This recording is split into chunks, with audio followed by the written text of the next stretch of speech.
Noong ika-21 ng Abril 2025 alas 7:35 ng umaga sa tahimik na kapaligiran ng Casa Santa Marta, pumanaw si Papa Francisco. Makalipas ang ilang oras, opisyal na inianunsyo ni Cardinal Farrell ang kanyang pagkamatay. Sa loob lamang ng ilang minuto, kumalat ang balita sa buong mundo at nagsimula na ang ingay ng media. Bahan ng mga salita ang sumakop sa mga media. May mga nagdadalamhati sa pagkawala ng Papa na mahihirap, may naglalabas ng mga paratang, may nagdiriwang sa kanya bilang maawain, at may kumukunden na bilang Santo Papa ng kalituhan at pagtataksil. Para maintindihan si Papa Francisco at kung anong nakataya ngayon, dapat nating balikan ang nakaraan. Balikan natin ang misteryosong pagbibitiw, kontrobersyal na conclave, sinaunang propesya ng pagdurusa at katapusan ng panahon, at isang pamumunong papal na humati sa mundo nang hindi pa nangyayari noon. Mula sa kaso ng Fatilix hanggang sa makasaysayang pagbibitiw ni Benedicto XVI, mula sa puting usok ng 2013 hanggang sa mga aninong sumama sa pag-angat at pamumuno ni Francisco, hanggang sa mga propetikong pangitain ukol sa huling labanan para sa kaligtasan ng simbahan. Ang aming ikukuwento ay isang komplikado, hindi komportableng at madalas nakakabahalang kwento. Isang kwento tungkol sa pagtabi ng pagkiling at paglampas sa mga payak na salaysay na kinapitan ng marami nitong mga nakaraang taon. Ngayon, sasamahan namin kayo sa hangganan ng misteryo kung saan nagtatagpo ang kasaysayan, pananampalataya at propesya. Bago tayo magsimula, iniimbitahan namin kayo mag-subscribe sa aming channel para suportahan kami at hindi ninyo ma-miss ang susunod na video. Noong ika-11 ng Pebrero 2013 sa isang tila karaniwang konsistoryo, binigkas ni Papa Benedicto XVI ang mga salitang magpapayanig sa kasaysayan ng simbahan. Sa Latin, gamit ang pagod ngunit matatag na tinig, inihayag niya ang pagbibitiw sa Ministeryong Petrinyo, ang aktibong pagganap sa tungkulin ng Papa. Lubos kong nauunawaan ang bigat ng gawaing ito at sa ganap na kalayaan ay ipinahahayag kong binibitiwan ko ang ministeryo bilang obispo ng Roma, kahalili ni San Pedro na ipinagkatiwala sa akin ng mga kardinal noong ika-11 ng Abril 2005. Sa ganitong paraan, simula ika-28 ng Pebrero 2013 sa ganap na ika-8 ng gabi ang luklukan ng Roma, ang luklukan ni San Pedro ay magiging bakante at kinakailangang tipunin ng mga may karapatan ang conclave upang pumili ng bagong kataas-taasang papa. Habang ikinakalat ng mga ahensya ng balita ang balita sa buong mundo, isang malakas na bagyo ang tumama sa Roma at tinamaan ng kidlat ang simboryo ng San Pedro, isang totoo at dokumentadong pangyayari na agad nagmistulang masamang palatandaan.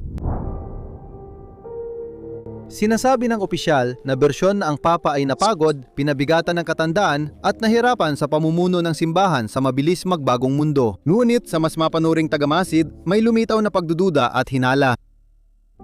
Ang paraan ng mga pangyayari at mismong pahayag ng pagbibitiw ay agad nagdulot ng pagdududa at mga tanong. Ayon sa ilang komentarista, sa biglaang pahayag ay di umano'y sinabi ni Benedicto na iiwan niya ang ministerium o aktibong paglilingkod, ngunit hindi ang munus.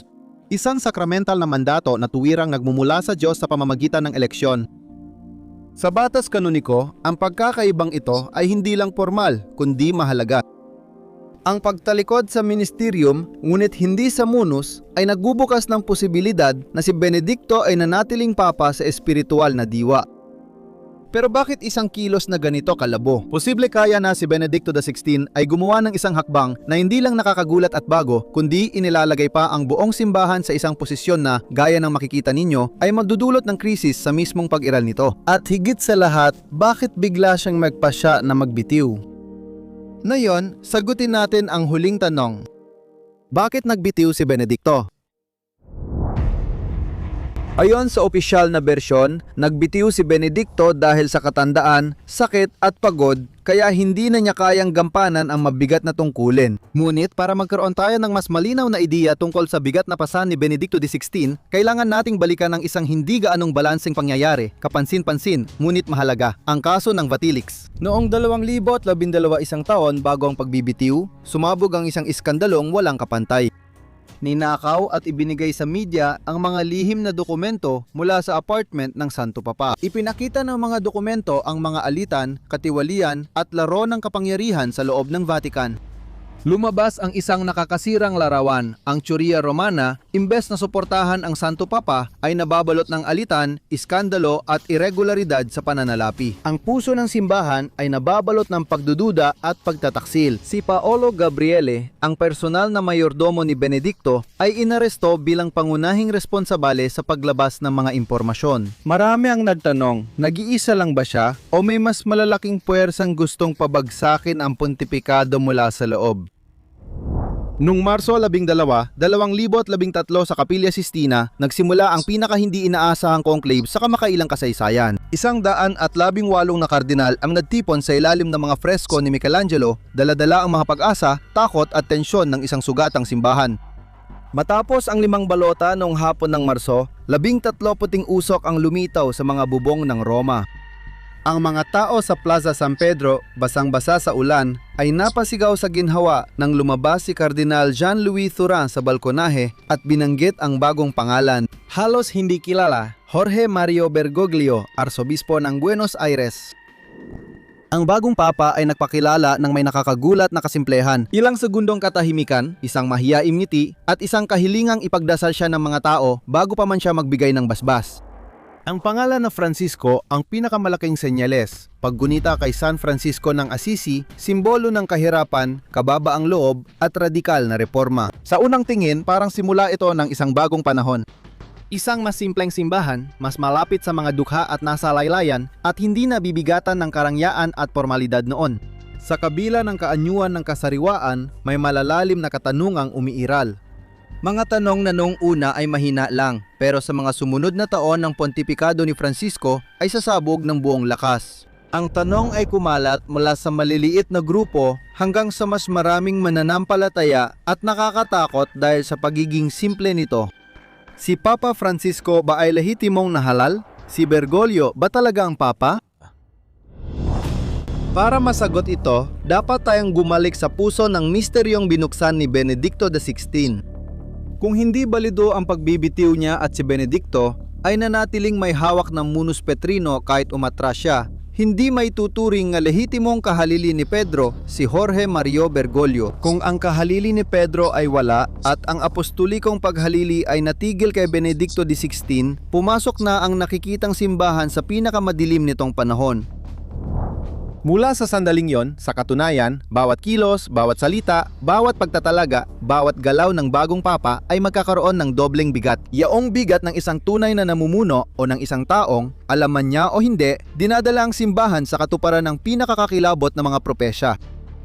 Ngunit posible nga ba na lahat ng ito ay nangyari at patuloy na nangyayari hanggang ngayon? Posible bang ang pinakamalulupit at pinakakakilakilabot na mga propesya ay natutupad sa harap mismo ng ating mga mata? Suriin natin ang lahat ng mahinahon.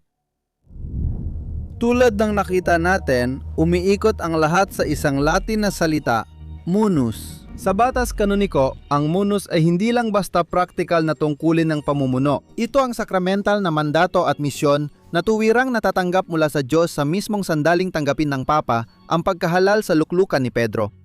Sa madaling salita, ito ang pagkatao ng Papa. Kung totoo na si Benedicto XVI sa kanyang pahayag noong ika-11 ng Pebrero 2013 ay naghayag ng pagtalikod sa ministerium, ibig sabihin sa aktibong pagsasagawa ng kapangyarihan, ngunit sa parehong panahon ay hindi tinalikuran ang munus. Magbubukas ito ng isang hindi nakikitang sugat na may mapanirang mga kahihinatnan na hindi na maaaring mapagaling. Dahil kung ipalagay na hindi formal tinalikuran ni Benedicto ang munus, espiritual at canonical, nanatili siyang papa hanggang sa kanyang huling araw. Kung si Benedicto ay nanatiling tagapagdala ng munus petrino kahit espiritual lang, ayon sa ilang tagapagpaliwanag, hindi sana natanggap ni Jorge Mario Bergoglio nang may bisa ang banal na mandato. Sa kasong ito, si Francisco ay naging papa sa panlabas lang, hindi sa tunay na sakramental na diwa ng tungkulin. Ayon sa ilang teologo, ang kalagayan ay maituturing na parang antipapa. Ang nakikitang simbahan sana'y magpapatuloy sa paglalakbay, ngunit wala ang gabay ng Espiritu Santo. Isang mahalagang konsepto na siyang pundasyon ng mismong autoridad ng simbahan. Ngunit mag-ingat, kung ganoon ang nangyari, hindi lang kay Francisco ang problema, kundi magiging isang napakalaking sakuna ito. Ang hindi balidong papa ay hindi rin maaring humirang ng mga kardinal ng may bisa. Kung ang kardinal ay hinirang ng antipapa, hindi sila balidong makapamili ng susunod na papa. Kung ang mga susunod na papa ay ihahalal ng mga dilihitimong kardinal, magpapatuloy ang pagkakabali magpakailanman, isang naputol na kadena at naputol na apostolikong paghalili. Isang institusyon na patuloy na umiiral sa panlabas, ngunit inalisan ng puso, inalisan ng kaluluwa. Para mas maunawaan ang bigat ng pangyayaring ito, kailangan pa natin itong pag-aralan. Sa sistema ng simbahang Katolika, ang mga kardinal na elektor ang kumakatawan sa puso ng mekanismo ng apostolikong padhalili. Sila ang mga pinili ng kasalukuyang papa na may tungkuling pumili ng kahalili ni Pedro kapag bakante ang pwesto. Pero sino nga ba ang mga elektor na ito? Sila ay mga kardinal na wala pang 80 taong gulang na direktang hinirang ng papa bilang mga kardinal. Ang pagpiling ito, ayon sa tradisyonal na pananaw, ay ginagabayan ng tulong ng Espiritu Santo. Mahalaga ito dahil ang paggabay ng Espiritu Santo ay napakahalaga sa pagpili ng bagong papa at pagpapatuloy ng simbahan. Pagkamatay ni Papa Francisco matapos mahigit 10 taon ng pamumuno, halos lahat ng tagapiling kardinal ay siya ang pumili. Ang mga kardinal na hinirang ni Juan Pablo II at ni Benedicto XVI sa malaking bahagi ay pumanaw na o lumampas na sa itinakdang edad. Kaya kaunti na lang ang natitirang mga kardinal mula sa mga naunang pamumuno ng papa. At lahat ng ito ay nagdudulot ng isang dramatikong kahihinatnan. Kung si Francisco ay antipapa at diwasto ang pagkahalal dahil hindi nagbitiw si Benedicto, pati mga kardinal na pinili niya ay di rin tunay na tagapili. Kardinal lang sila sa panlabas, hindi sa espiritu. Kung hindi lehitimo ang mga kardinal, hindi rin magiging tunay ang conclave na pipili ng bagong papa at hindi ito matutulungan ng Espiritu Santo. Ibig sabihin mawawala ang banal na pundasyon ng simbahan at aasa na lang ito sa sariling lakas ng tao. Isang sitwasyon ng pinakamalalang eklesiological na krisis sa kasaysayan. Mahalagang tandaan na sa conclave, hindi pinipilit ng Espiritu Santo ang pagpili ng banal o perpektong papa ayon sa kasaysayan. Nagkaroon ang simbahan ng mga santong papa, mga papa na walang gaanong husay at papa na nakapagskandalo. Kahit gamit ang di perpektong kasangkapan, nagpatuloy ang kalooban ng Diyos sa paggabay at pagprotekta sa mahalaga rito. Ang lehitimidad ng luklukan ni Pedro. Ang mahalaga ay hindi ang kabanalan ng papa, kundi ang pagiging balido ng kanyang pagkahalal. Sa bisa nito, tinatanggap ng papa ang munus petrino, ang banal na utos na nagbibigay sa kanya ng kapangyarihang kumilos bilang tunay na bikaryo ni Kristo para sa kabutihan ng simbahan kahit siya ay di perpekto. Kung depektibo ang eleksyon mula simula at ang conclave ay mga kardinal na hindi balido, na hinirang ng hindi balidong papa, hindi gagana ang proteksyon ng Espiritu Santo dahil naputol ang daluyang pantao na ginagamit ng Diyos. Sa ganitong sitwasyon, magpapatuloy ang pagdiriwang at mga ritual, mabibigkas ang mga salita, ngunit unti-unting mawawala ang sobrenatural na buhay, parang katawan na naglalakad kahit wala na ang kaluluwa.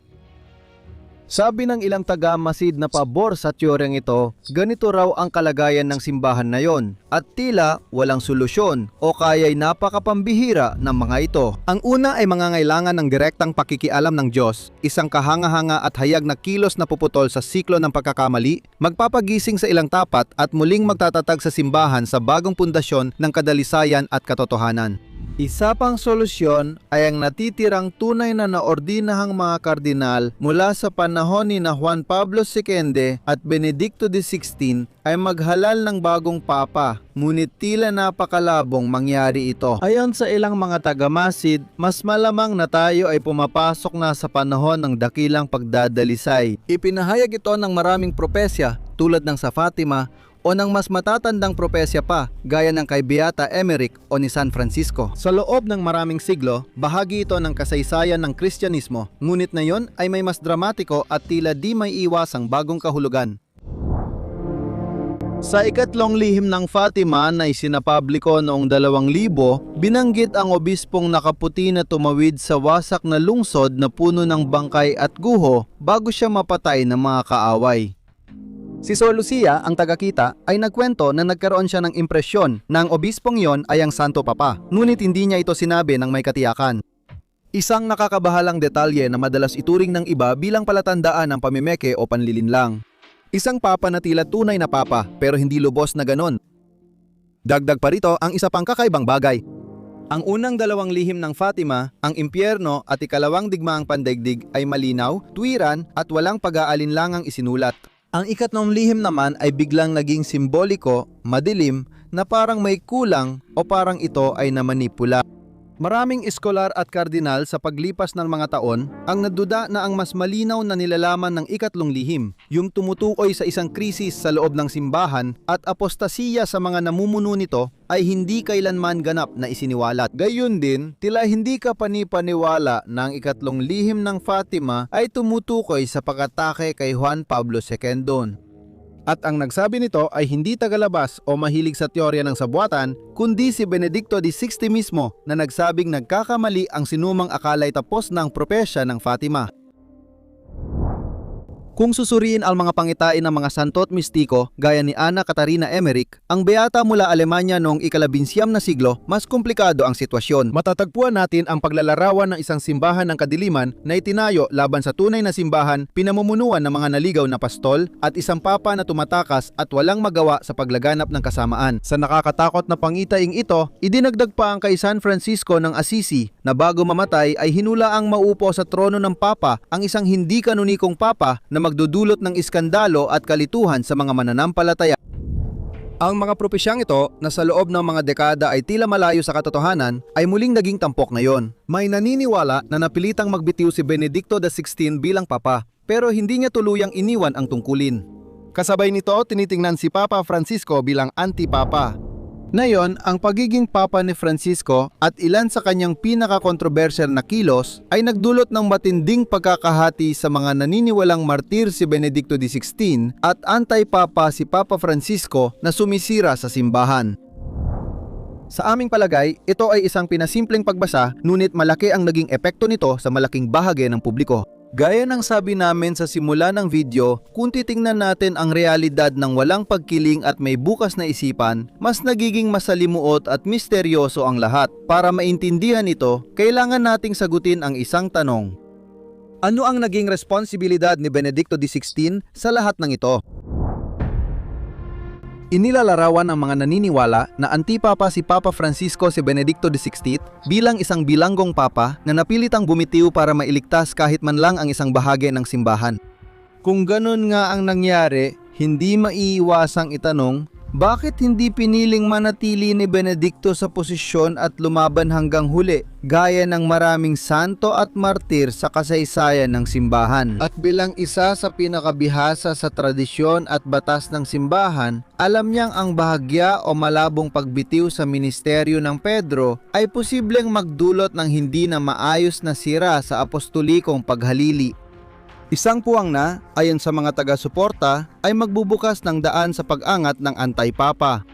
Bakit, kung gayon, kailangan niyang kumilos sa ganong paraan? Anong lohika o mas mataas na pangangailangan ang maaaring magbigay katwiran sa isang napakadramatikong desisyon? Sa huli, si Papa Francisco o sinumang lalabas sa conclave, may posibilidad ba siyang pagdugtungin muli ang gayon kalalim na hidwaan sa pagitan ng nakikitang simbahan at ng banal nitong pundasyon? Paano magkakaroon ng pagkakasundo kung sa simula pa lang mali na ang pinagmulan ng bagong pontipikado? Kung iniwan ni Benedicto de Namblas ang simbahang wasak at minana ni Francisco ang depektibong papado, magiging mas malungkot at komplikado rin ang katauhan ni Jorge Mario Bergoglio kaysa sa unang tingin. Si Francisco ay magiging lalaking dinudurog ng pasan na imposibleng buhatin. Kahit tinanggap niya ang pinakamataas na tungkulin, alam niyang dala niya ang bigat ng isang kapapahang espiritual na napinsala. Sa ganitong pananaw, dapat basahin ang kanyang unang kilos. Hiniling niya sa mga tao sa Plaza San Pedro na ipagdasal siya bago niya sila basbasan. Gawin natin ng tahimik ang panalangin ito ninyo para sa akin. Tulad ng sabi natin, mas komplikado ang realidad kaysa sa sinasabi ng ibang tagamasid. Kung tutuusin, ang debate tungkol sa mga salitang binitiwan ni Benedicto XVI noong inihayag niya ang kanyang pagbibitiw ay maaaring magbukas ng mga pagdududa tungkol sa pagiging lehitimo. Tama rin na sa pagdaan ng mga taon, hindi kailanman ipinakita ni Benedicto XVI sa publiko ang pagtutol kay Papa Francisco o sa pagiging lehitimo ng kanyang tungkulin. Ang pagkakaisa ng simbahan ay palaging nasa panganib sa loob ng maraming siglo. Nasa panganib ito noong mga nakaraang siglo. Nasa panganib pa rin ito ngayon. Palaging naging isang banta, isang pakikibaka. Ngunit iisa lang ang papa. Maganda ang naging ugnayan ko kay Francisco simula pa noong umpisa. Ang personal na pagkakaibigan ko kay Papa Francisco ay naging isang panloob na pagkakaisa. Ang mga paratang na mayroong alitan sa pagitan naming dalawa ay walang saysay. Walang at hindi maaring magkaroon ng alinlangan na ang tanging at lehitimong papa ay si Francisco.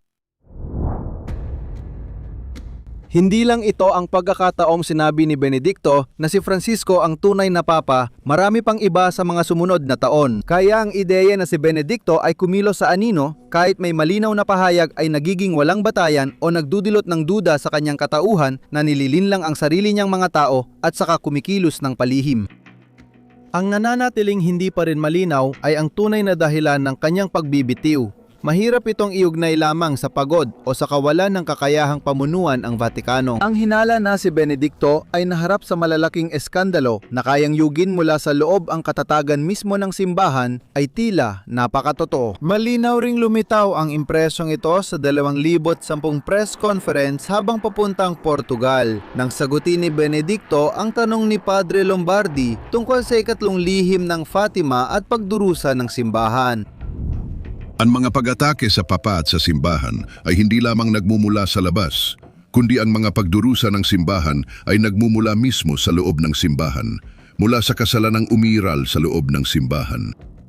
Ang mensahe ng Fatima ay panawagan sa pagbabalik loob, pagbabantay, pagsisisi at paanyaya sa panalangin bilang daan sa kaligtasan ng mga kaluluwa.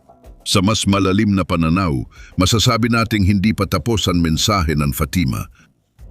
Salamat sa lahat. Ang pahayag ay tila tumutukoy sa kaaway sa loob ng simbahan at tahimik na pagtalikod sa pananampalataya na maaaring dahilan ng kanyang pagbibitiw. Ang iskandalo ng Vatilix na may malalim na kahulugan ay maaaring isa sa mga pangunahing dahilan kung bakit iniwan ni Benedicto ang aktibong ministeryo. Sa lahat ng ito ay nadaragdagan pa ng isa pang elemento, ang mga propesya ng Fatima, mga propesyang laging siniseryoso ng simbahang Katolika at hindi rin tinakasa ni Papa Francisco mismo.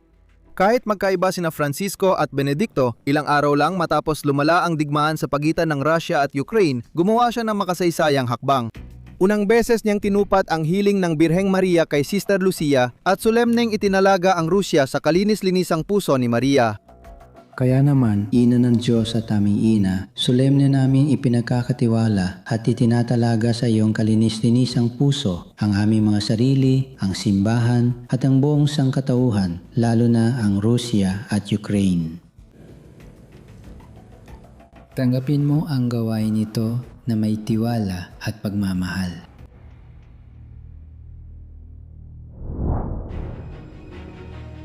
Bakit matapos mahigit 100 taon mula sa mga pagpapakita sa Fatima, naramdaman pa rin ni Papa Francisco na kailangang italaga ang Rusya sa kalinis-linisang puso ni Maria? Si Francisco, gaya ng ibang mga papa, ay palaging may espesyal na debosyong Mariano.